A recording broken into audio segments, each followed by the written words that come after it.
School is in session as we look at the places and the people who have inspired us to give our best. That's next on Columbus Neighborhoods.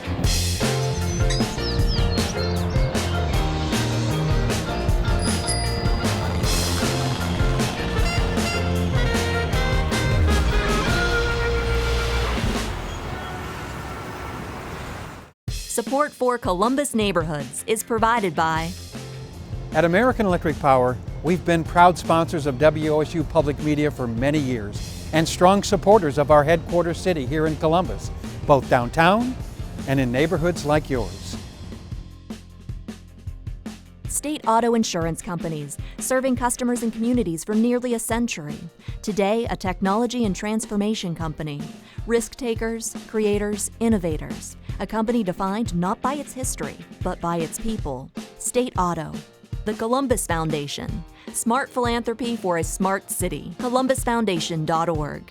Bailey Cavalieri. Your relationship with your law firm doesn't need to be complicated, it just needs to be right. CODA. Keeps our community moving forward. Falgren Mortine Marketing and Communications. Think wider. Ohio Health focuses on you and your family with a mission to improve the health of our communities. And by contributions from these and other Columbus area families who support WOSU. Thank you. We're at the William Thompson Oxley Memorial Library on OSU's campus, a place that holds literally millions of ideas in books and records. In this episode, we're exploring education, from well-loved school buildings to teachers who know how to inspire. Our first story is a look back at a few historic schools of Columbus with architectural historian Jeff Darby. The Civic Center was completed between the end of World War I and the 1930s. The first building was Central High School, built in 1924 in a classical style, built of limestone, and a very impressive building. Education was always important in Columbus, and this was the principal high school for the city. It's not the only building in the city that was used as a school. We have several other really good schools that are still in use, and I'd really like to show you some of those. We're on the near east side of Columbus, an area of the city that began to develop really after the 1890s. And as the area grew, they needed a high school, and they built one called East High School in 1922. You'll notice that it's very similar in design to Central High School, inspired by classical architecture of Greece and Rome. They often were ornamented with inspirational sayings and classical detailing. That was the whole idea of building these schools, to inspire people to be better citizens. We're going now to the Fair Avenue School on the east side of the city. This is an older school. It was built in 1890, and you'll notice the style is distinctly different. It's a style called Romanesque Revival. It's built of brick, not of stone, but equally impressive, and served this neighborhood for many years, and it's an art school now. Now let's go to German Village and Stewart Avenue School, one of the oldest in the city.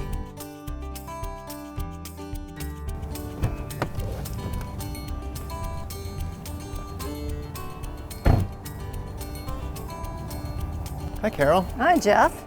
Nice to see you. Thank you for coming out today. Thank you. Carol was with Columbus City Schools in charge of capital improvements and oversaw the renovation of about a dozen historic schools in the Columbus system.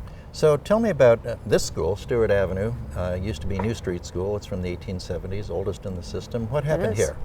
Well, this building actually was valued by the community. It's part of the greater German Village area and was a very active lottery school. It wasn't a neighborhood school at the time.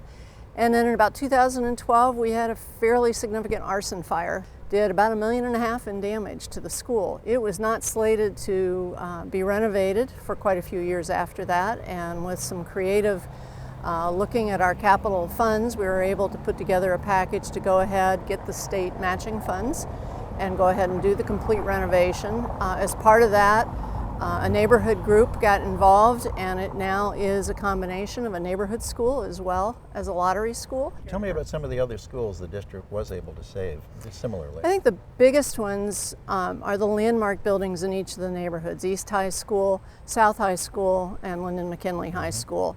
The last one is West High School that is scheduled for a later bond issue with the district. High schools have a lot of meaning to a community, They do. a lot of neighborhood pride, and very popular with the communities. Well, and Columbus City Schools should get a lot of credit for doing this. So many communities have lost their schools. And it seems to me that the oldest one in the system probably is a great symbol of that think it effort. really is. And you know, we've come to a point where the city and the city schools recognize the importance of these landmarks. They're more than just buildings. They're more than just bricks and mortar and stone. So I think as a city we should be proud that we've been able to make modern educational facilities within historic buildings that continue to contribute to the character of their neighborhoods. There's a term called incomplete education, which means that most of us either miss something in school or it just wasn't taught. Over on the South Side, the Church for All People is working hard to fill in the gaps for their community. One of the biggest issues is educating parents on how to prevent infant mortality.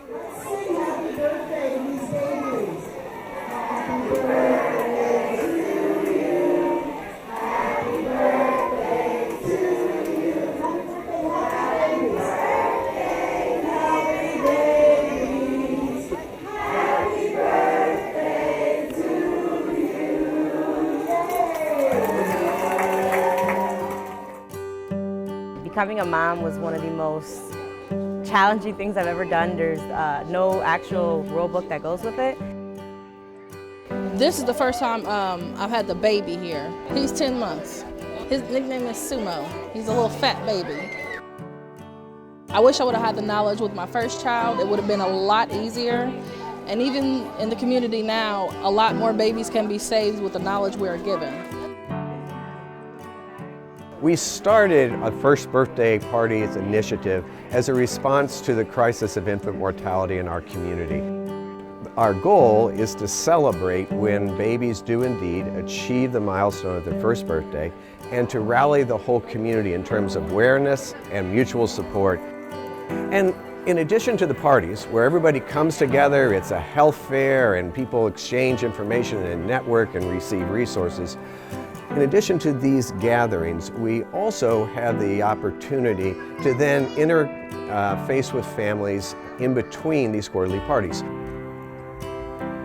We knew very early on that just having a party every 3 months was not going to do anything to change the infant mortality statistics, and that it would be relationships that would matter. So there's a full-time member of our staff paid with a grant through Nationwide Children's Hospital that visits in the homes of families and then brings them together in smaller groupings. All of this helps families to have the confidence that they can have a successful pregnancy and that their child will thrive to their first birthday. One of the main things is around safe sleep. The baby should be put to sleep alone on her back in a crib every time. And sometimes families don't have a crib for the baby coming home. And so working with Columbus Public Health, we're a distributor of Pack and Plays.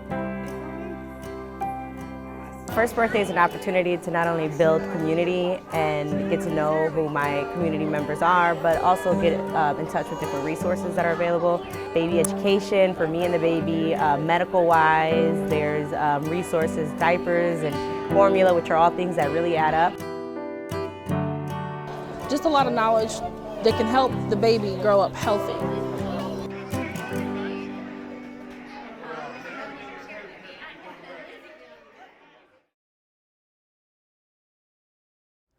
If you live in Columbus, you're most likely a Buckeye. But Columbus is also home of the Panthers, the Division II teams of Ohio Dominican University. It's a nationally ranked private Catholic school that keeps a single ideal in mind: to contemplate the truth. The Dominican order was founded by St. Dominic, and St. Dominic founded the order in southern France in 1216. And he founded it in the midst of a period in which there was a heretical challenge to authentic Catholicism. So the order that he founded was committed to helping the people experience real, genuine Catholic teaching. St. Dominic founded this group initially of men and women. And the Dominican Sisters of Peace, who are the resident sisters on the Ohio Dominican University campus, are part of that tradition of 800 years. The Dominican order is an order of teachers. They actually were the educators, the people that went out in community that had a purpose to bring religious teachings to people all over the world. When there was the need for catechesis in the pioneer Catholic communities, particularly in Kentucky, Bishop Fenwick was one of the first Dominicans to come. And then when they got to this little section called Bardstown, they knew that they needed help catechizing the pioneer families. They wanted sisters to start schools. So they asked the local women if they would be willing. And this amazing group of women said yes. They gave up everything, whatever else their plans had been, and chose to live a very austere life. By the 1830s, they had come to Ohio. They realized that the best way to educate young Catholic women was to have a Catholic school where they could be trained by educated Catholic sisters and offer a curriculum that was just literally amazing, so much so that they attracted students from the East Coast. Criticism, mental and moral philosophy, algebra, geometry, grammar, chronology. This is 1860. There was a fire in Somerset, and they had to make a decision whether or not to stay in Somerset or relocate. Of course, by that time, Columbus was becoming a thriving capital city, and a man named Leonard, with the last name Leonard, and Leonard Avenue passes right by here, donated a significant parcel of land for the Dominican sisters to relocate here. They moved here in 1868. They put up the first building, which was basically, I think, a 3 or 4 story convent academy. When the Dominican sisters moved here, they really became a congregation known as the Dominican Sisters of St. Mary of the Springs. And there is a spring that goes through the land, and it seemed like an appropriate name. Naming it after St. Mary, of course, is a very Catholic tradition. And when they started their educational institution, it made sense to name it after St. Mary's of the Springs, starting in 1911. Initially, it was really teacher training. Our sisters were going out to teach in parochial schools, so they really needed to be credentialed to do that. We actually, through those years, did educate people at Ohio State, but that could become a little bit expensive. And we had all our own women who were highly educated. Once it was discovered that they could get credentialed as professors at the college level, we sought that kind of accreditation and got it from the state. But then it became clear that they wanted to do more than that. They wanted to offer a bachelor degree. They initiated a building campaign in the 20s, right on the brink of the Depression, which resulted in the major academic building, which is called Erskine Hall, and a residential building called Salisbury Hall.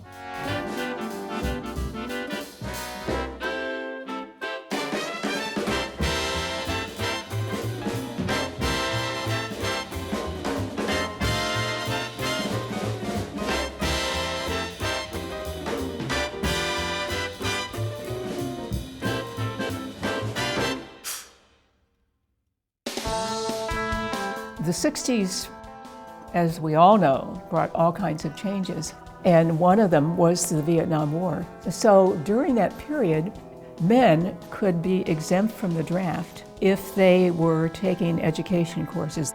Piece by piece, through night school and Saturday school, they began to admit men to these education programs, and so eventually it just became clear that this needs to be a co-ed institution. So in the 60s, it became a coeducational university. So shortly after the coming of men, they changed the name to Ohio Dominican First College, and then later, as new degrees were offered, Ohio Dominican University. One of the things I'm most proud of about being associated with Ohio Dominican University is the fact it was founded by women. And that's very much a part of the Dominican mission, the educational mission of the Dominican order. But these were women not just teaching, these were women starting educational institutions and being stewards of them forever.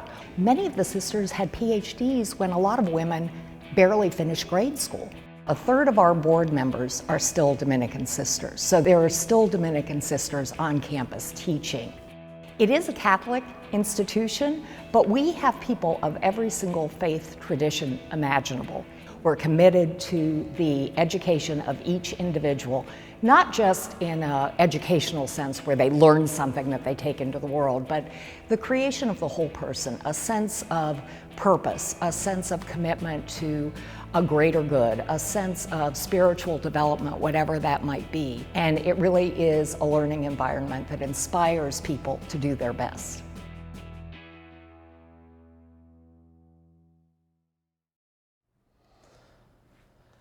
If you went to school with me, you probably know I didn't get the best grades. But I did get excited when some teachers brought history to life. And that's what the Ohio History Center does with the Ohio Village, that little town that sits just north of the main building. It's a place where visitors can experience history and not just read about it. Our own Brent Davis got a behind-the-scenes tour.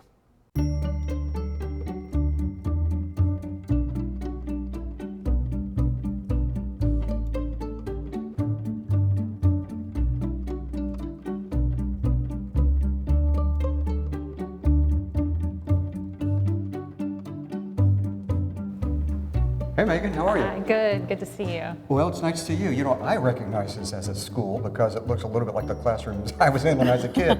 The kids today who come in here, is it immediately apparent to them that this is a schoolroom? They kind of recognize the desk, so they know it's a schoolhouse, but it is, different to them, especially the lack of technology. And I bet a lot of kids have never really been around chalkboards very much. No, that we're finding that changing more and more. They're becoming more used to having whiteboards or smart boards in the classroom. So we, at one point, would not have thought of these as an artifact, but they're becoming more so. So this is Ohio Village at Ohio History Connection, and the date of this room and the rest of the village is? We are now in the 1890s, 1898 specifically, so we're getting to the end of the 19th century. And it's a one-room schoolhouse? Yes. How did that work? So you had all students from all ages, not so much grades, but ages in one building, from the youngest all the way up to the oldest. The youngest usually sat up front.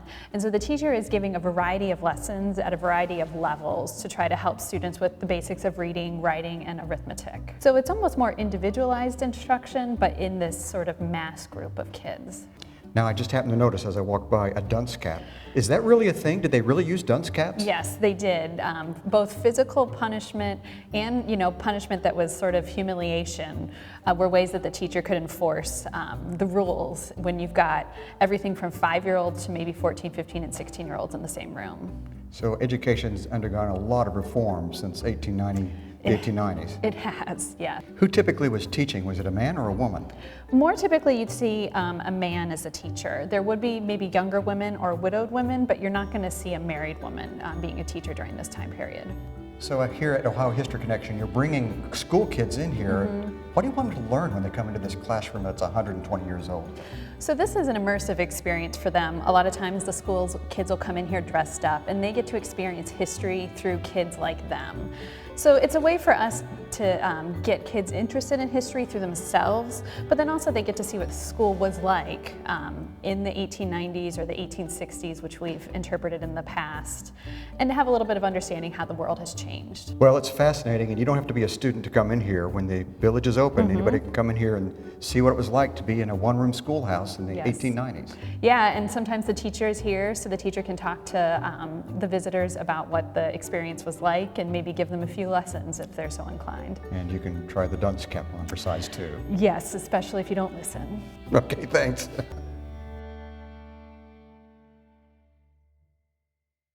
If you're lucky enough to have a teacher or a coach who made a difference in your life, you know how important just a few words of encouragement can be. Our next story follows ordinary men in the community who work with at-risk boys who need help both inside and outside of the classroom. I used to want to save the world when you're young, that's how you feel, but now I realize I can only save one at a time. So if you give me one and I can get in there and build that relationship with them, I'm going to do everything that I can.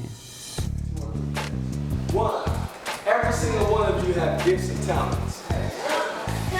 Sometimes I wonder who's teaching who, because I learn a lot from these kids. Exactly.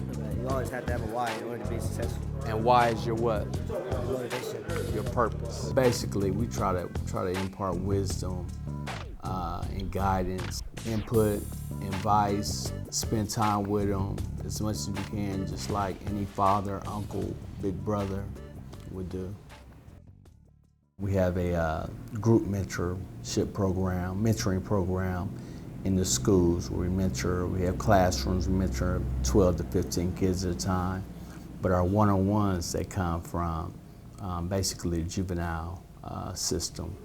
So they have information. So when they do the interview, what they're looking for is, are you the person that you wrote down on your application? The other thing they were looking for is the work culture that they're trying to put you in, or they want to put you in.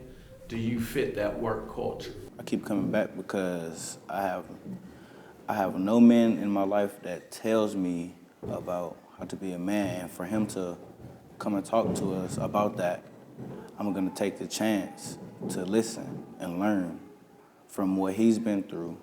He can teach me not to go through the same thing he's been through. When people look on the outside, they think there's like a blueprint, you know, to this, and it's really, the only blueprint to it is love. That's the only blueprint, and every kid is different because all of them don't have problems with drugs. All of them ain't out gangbanging. You know, some of them just, they want to get somewhere, but they don't know how to get there. Some of these kids have no one in their life that can tell them what to do or what not to do. So when they have someone who they can actually trust, they start listening. The more they come and the more committed the person is to them, they start listening and they start doing better and better and better. Well, my goals is to stay in school. I want to be successful.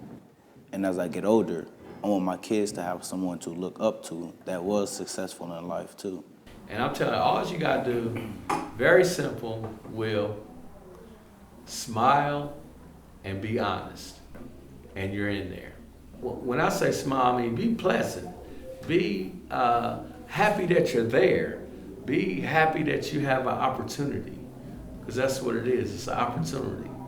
I ain't saying you gotta go in there and you gotta cheese and everything like that, but you know, just, you know, if they look at you, you know, like this is a pleasant young man. When I look at these young kids, I really see myself in some of them, you know, being that my father walked out on me, lived with my mother until I was about 13. She died of a drug overdose, which at that point I started getting in a little bit of trouble. I was on the fence. I could go either way. So when I look at these kids, they may be the same way. There may not be anybody in their life that's telling them that they love them, or there may not be anybody else to tell them that they accept them. It's part of my passion to do it because I don't want to see other kids go through it, or if I can help a young kid not to go through something like that, or the repercussions of something like that, or even if I can ease a season in her life from that, then you know that's what motivates me. It was a small thing that I missed out on. There was a small thing that I didn't do that prevented me from getting an A.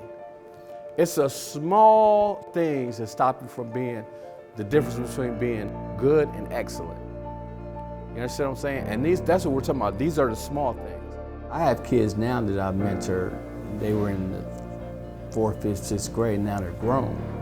And when you're out shopping in the grocery store and they walk up to you and say, hey, Mr. Lewis, I still remember what you told me and I'm doing this. I graduated from college, you know, and they're, you know, doing better than me, which that's what you want. That's the real spirit of a mentor or a father, that you want them to do better than you. I mean, that's the gratification that I get from it. We believe in you.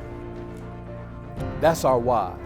Everybody up here, the reason why they're up here, you're our why. Our purpose is to help you achieve your purpose. There are many, many men out there like us. Everybody's always telling me that young men don't have positive role models. It's not true. You gotta want positive role models.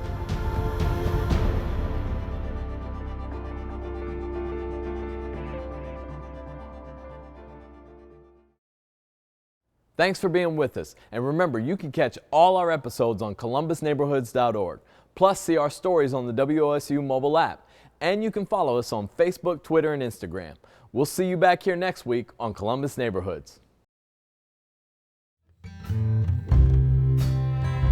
Thinking back long ago in the spring,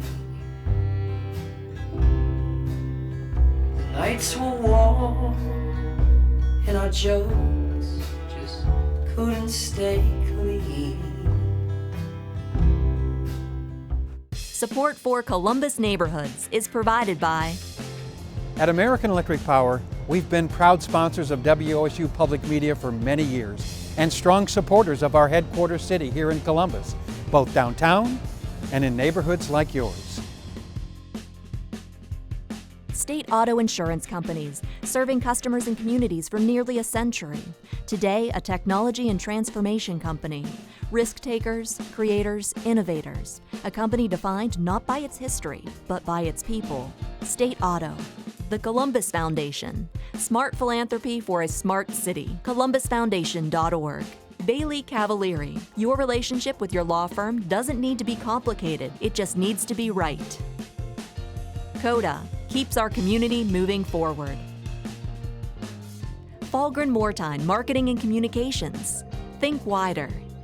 Ohio Health focuses on you and your family with a mission to improve the health of our communities. And by contributions from these and other Columbus area families who support WOSU. Thank you.